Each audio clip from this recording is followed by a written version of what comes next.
Welcome to the Fintech Scaling Show. This podcast is sponsored by scaleup Consulting, helping fintech startups create a scalable organization to support an ever-increasing demand.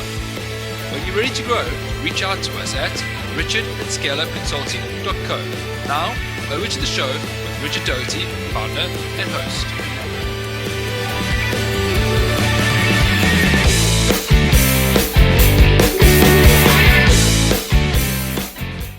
Hello, folks, and welcome to another episode of the Fintech Scaling Show, where we talk to cutting-edge leaders and get their viewpoints and insights of how to scale up both as an individual and also as a company. And today, super excited to have Magnus on the call. Magnus is the CEO of Upptec, and prior to being the CEO of Upptec, he's had a stellar career in both a leadership and management capacity, and he's worked at well-known brands, including the likes of Ericsson and also Sony. So, super excited, as I just said, to have you on the show. Welcome, Magnus.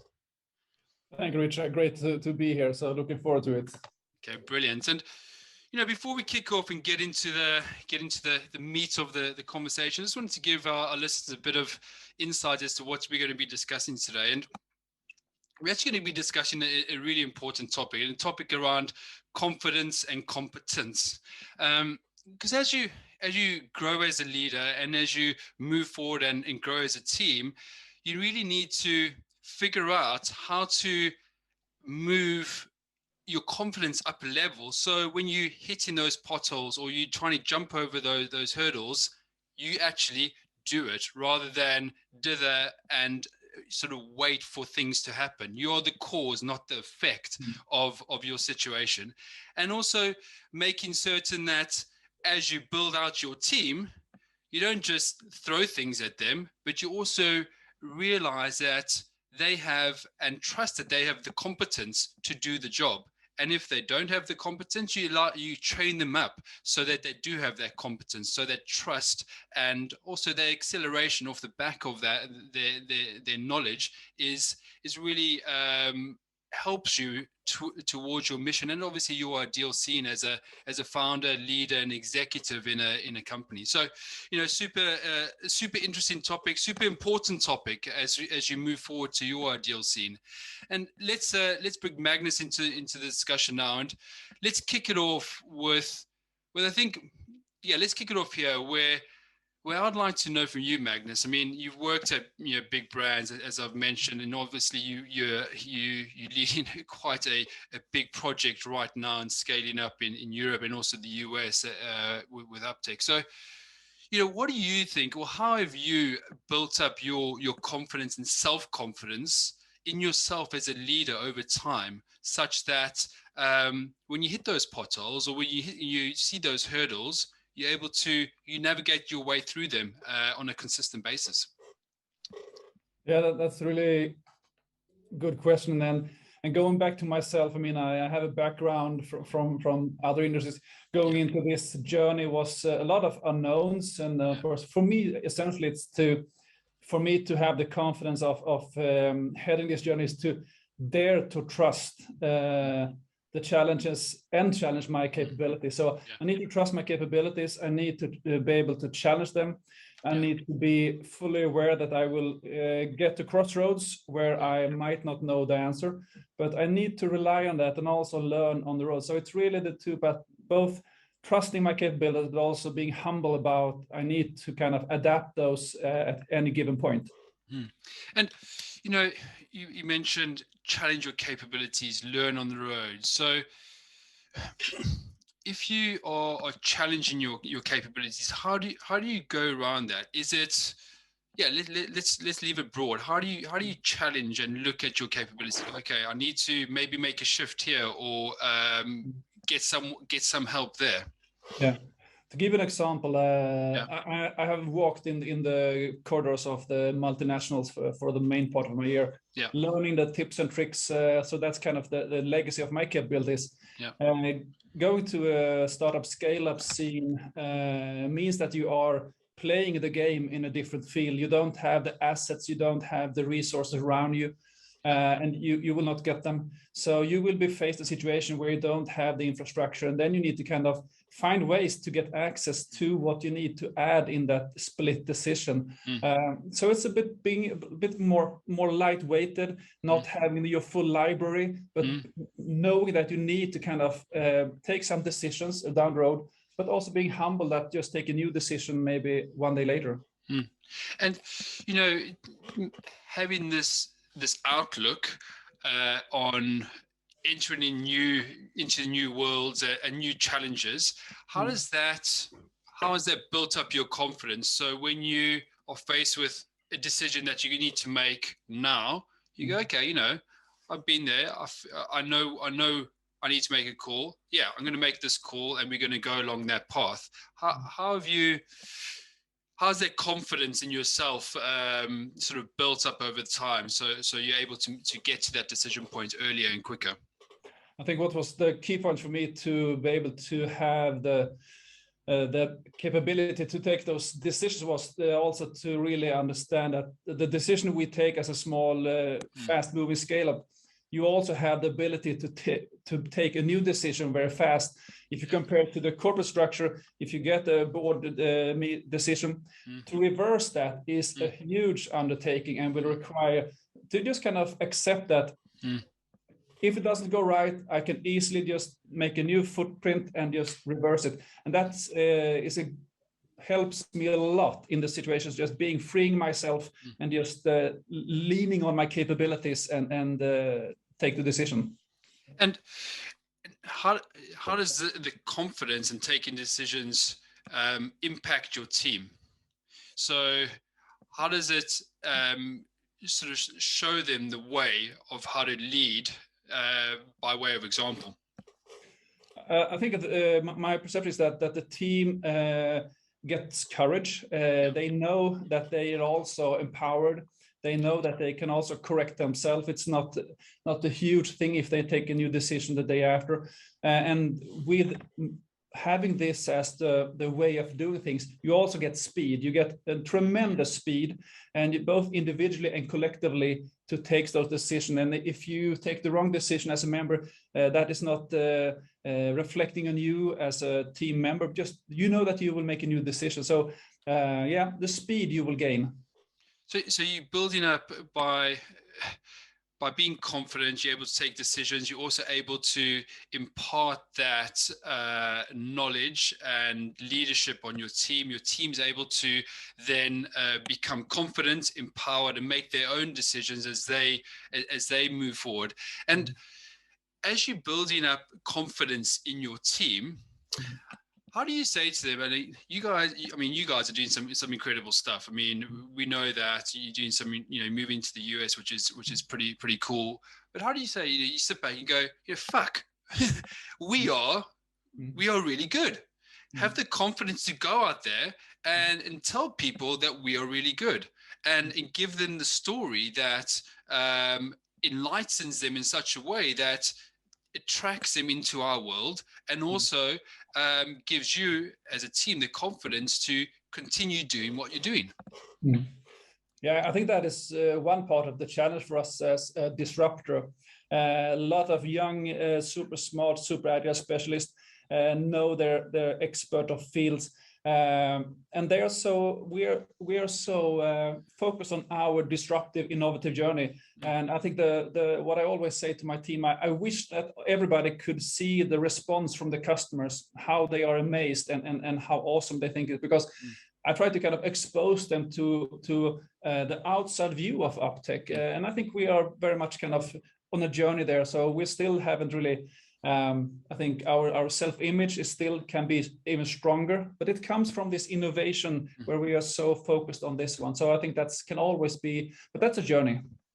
Yeah, 100%. It is a journey in building confidence across teams, and also making certain. I think you hit the nail on the head. Making certain your team is aware of outside perception, because if outside perception is you are the A team, but inside perception is we feel a bit maybe we're the B or the C team, and we're trying to catch these people.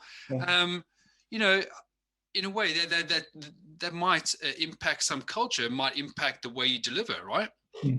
For sure, and I think the combination we have as an insurtech, we have a very diverse team with both from a capability but also personality. We have some introvert, extrovert, so we have a super strong palette of but also to kind of have that combination of persons seeing how the perception of themselves and the team and Upptec is moving and getting more and more exposure. It's a journey that you need to be mindful of, so everybody feel that they are part of the success. And you mentioned diversity, you mentioned sort of talent, and you know the folk that are part of that team. So, and actually at the top of it, you mentioned trust. At the top of the show, you mentioned trust. So all of these things lead me to believe that you're a leader that wants to depend on your team to deliver great things. But how do you get to that position as a leader? What are the blocks, maybe the 2 or 3 blocks that you have put in place over your time at Upptec and maybe other companies that give you that trust, give you that feeling that, you know, I'm going to give this to Joe or Jill and they're going to get this done?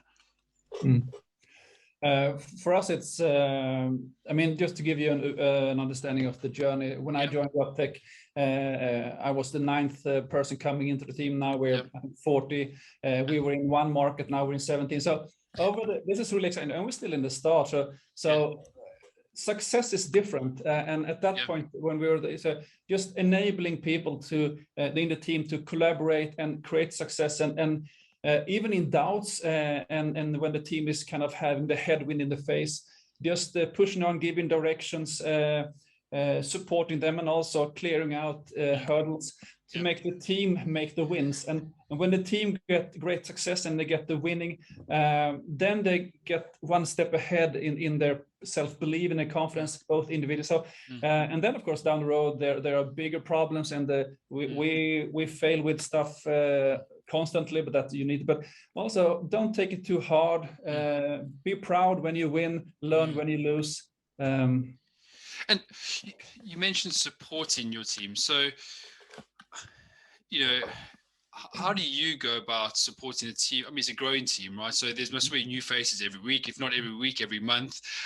How do you make certain that, you know, you support your team, but also at the same time you support the change in team personnel over the, you know, the course of the year, the course of the lead up to obviously growing?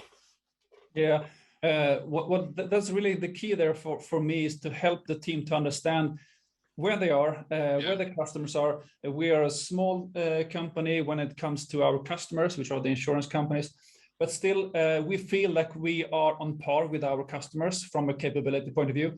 So my key point is always to orient the team. This is the way we are. This is the place we are. This is the context. This is the insurers inside. This is this is what they expect of you. When this happens, they expect this. So just creating this corporate playing field that we are on, to understand that we are a smart insurtech, but we are playing on a field that is a corporate field with customer partners. So just kind of read the landscape for the team, so they know a little bit more about what can happen. And as part of you know, doing that orientation, I guess you also, in a way, building up their knowledge of not just, you know, what you guys are doing, but also of the whole ecosystem. So you're building up gradiently, you're building up their competence, not just in themselves, but also obviously in the wider industry and the wider mission of your business. And how do you consistently build up competence in individuals and in teams over time, so you can get, so you can consistently produce the results that you want to produce? So what I see there is really important for everybody, regardless of which team, if you are in tech operations or commercial. So we have this best-in-class ambition. There's a mindset. I mean, we heard it through the years, but where I challenge everybody and kind of if you do this, like what does best in class look like? So you need to kind of push, well, if it's just a small piece of your work, consider really be curious and creating that individual curiosity to see how can this be done better. Of course, you can't do everything every day, but to have that underlying positive ambition, the mindset of the Upptec spirit to kind of, how can I do this even better? And I know everybody says it, but we really want to apply it down to the person, kind of, when you say this to me, how could you do better? Can we, so really kind of being present in the best in class, not buying a PDF somewhere from the web, not saying that it's wrong, but really to tie it to the person. So, and how does this play out? I mean, because it feels like it's a constant learning journey that the individual is going through to build up their knowledge and their competence. How do they go through that at Upptec on an individual basis, and what is maybe the support given to spread that knowledge and their competence across the company, so the team sort of also learns at the same time?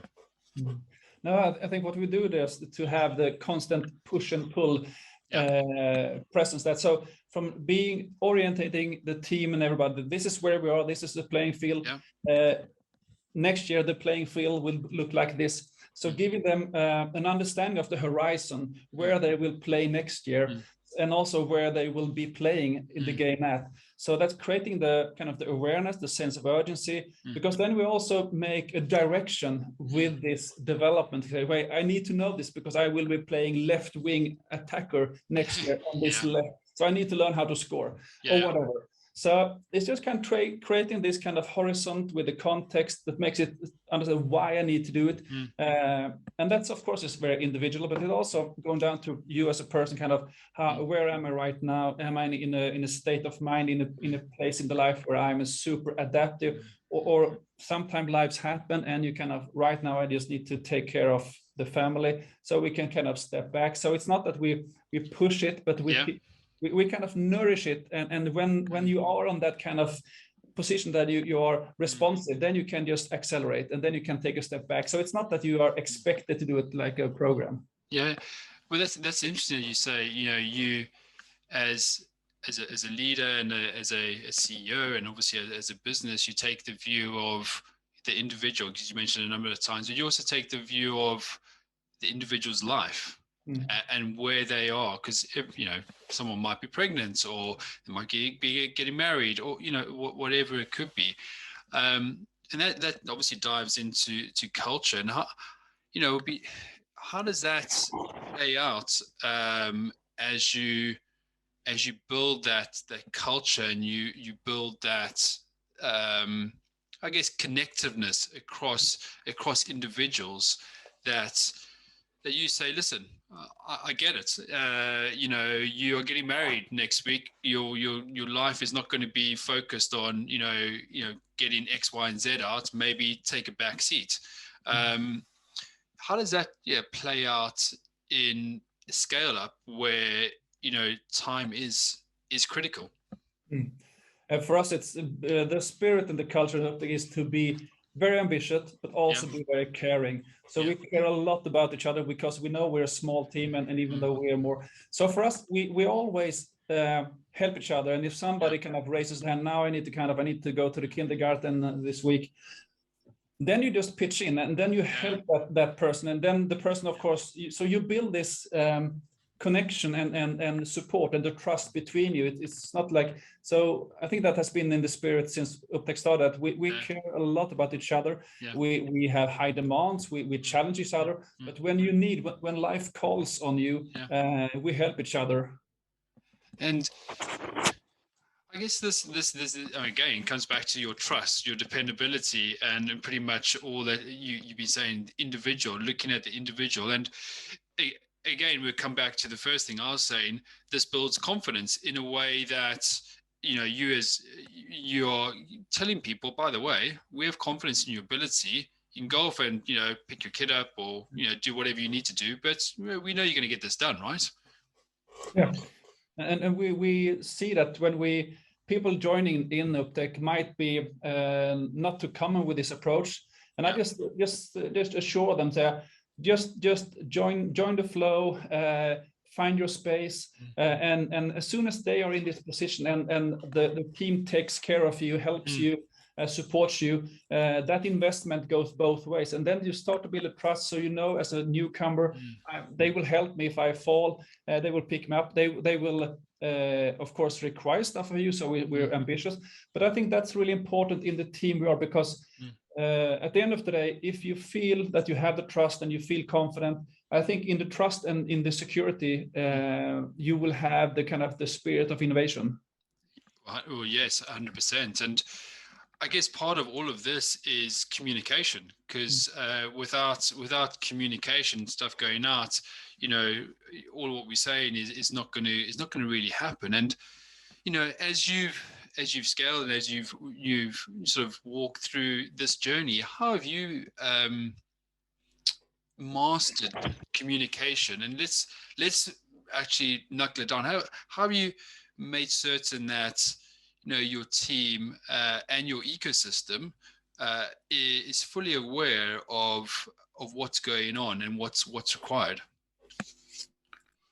So for us, it has always been, since the start when I joined, to be very transparent. We work with transparency, of course, being very professional, but to being transparent and also available. So we do a lot of automation replication. So we do things once and then we share it in different ways. So all the stakeholders, both internally, externally, customers, board of directors, it's very consistent. So you create a consistent, transparent availability. And when you as a receiver continue to get that consistent, transparent, available communication, then you can start to rely on it, because it's the same and you know where to go if you have questions. So I think that makes it very resource efficient, and also creates again the trust at the front, because everybody has access. And what type of communication are we talking about? Are we talking about financial earnings? Are we talking about new projects coming up? What exactly, or is it everything that that you think is necessary to inform the team and partners and others that of what's going on? So we have the kind of the major approach is the same. Of course, we have layers of sensitivity when it comes to finance. But again, what's really important for us what we want to achieve is to set, manage, and deliver on expectations.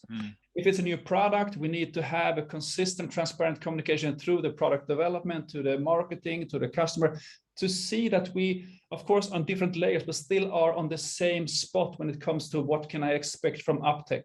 So it's just managing the expectation, delivering on them, not being too far ahead, and see so we are on the same page, of course, with different granularity, but that also gives peace of mind for everybody, because they know they are on the same page.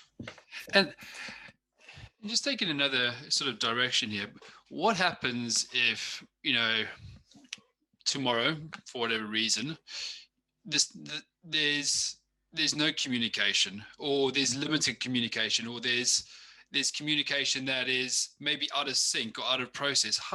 How would that affect your team? Would they be able to get on with it, or would they? Is lack of information going to cause them some issues and some problems because it's unexpected?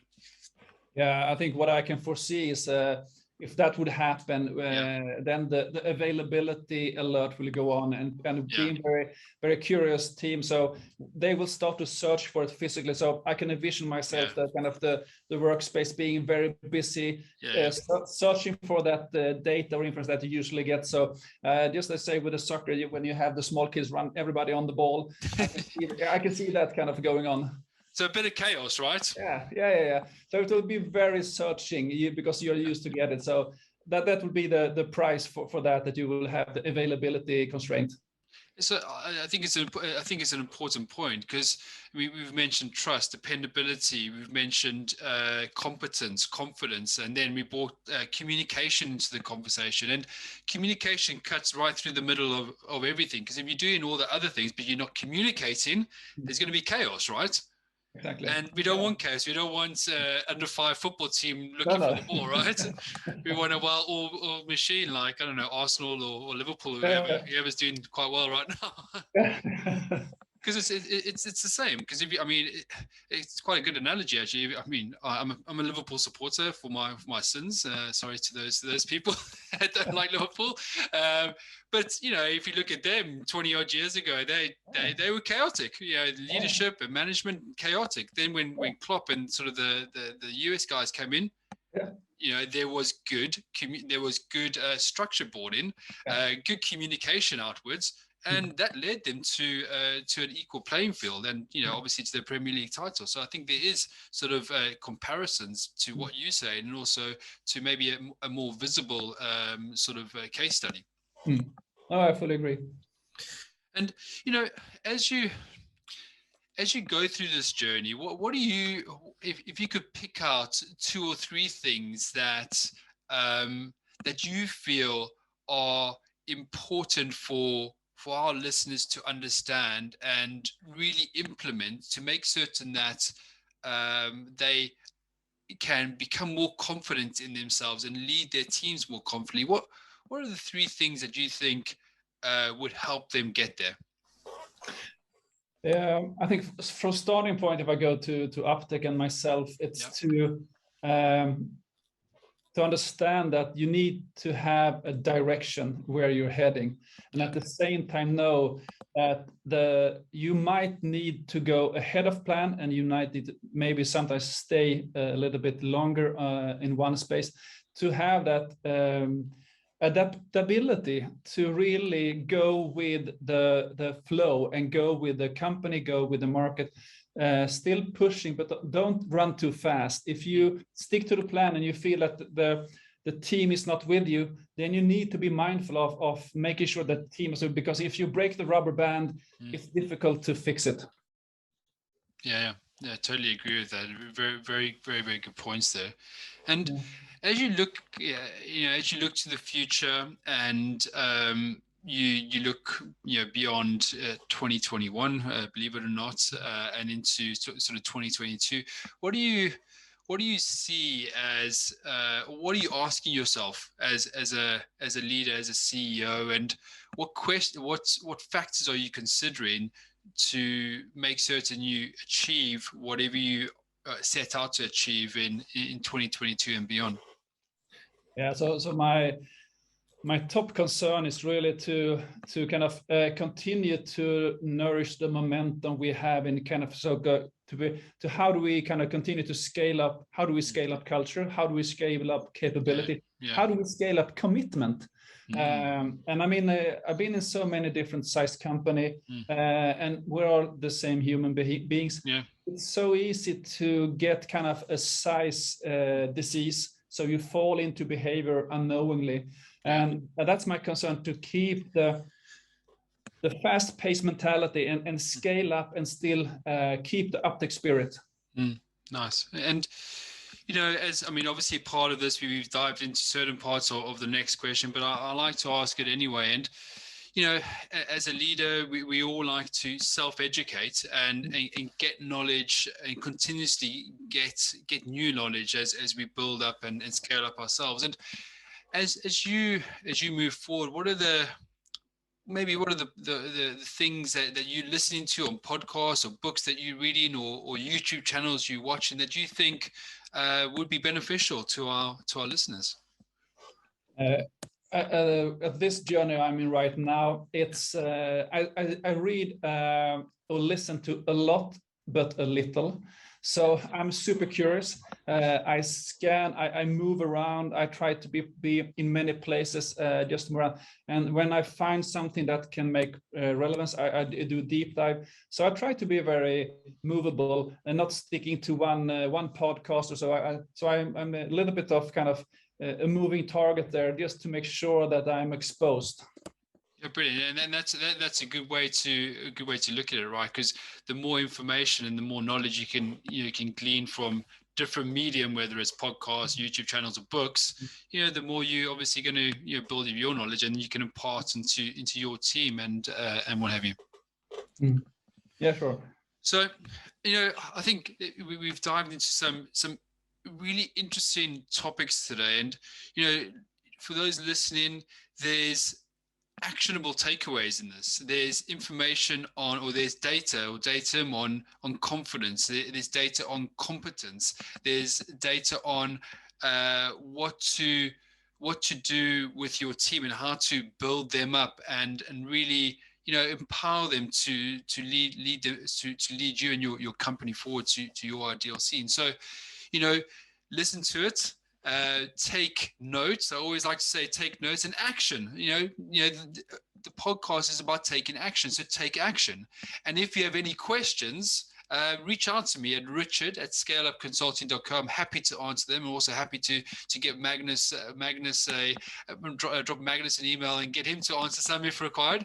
But it's been, listen, Magnus, it's been a brilliant show today. We've dived into some important points as people go up on their scaling journey. And brilliant again to have you on the show. Thanks, it was a pleasure.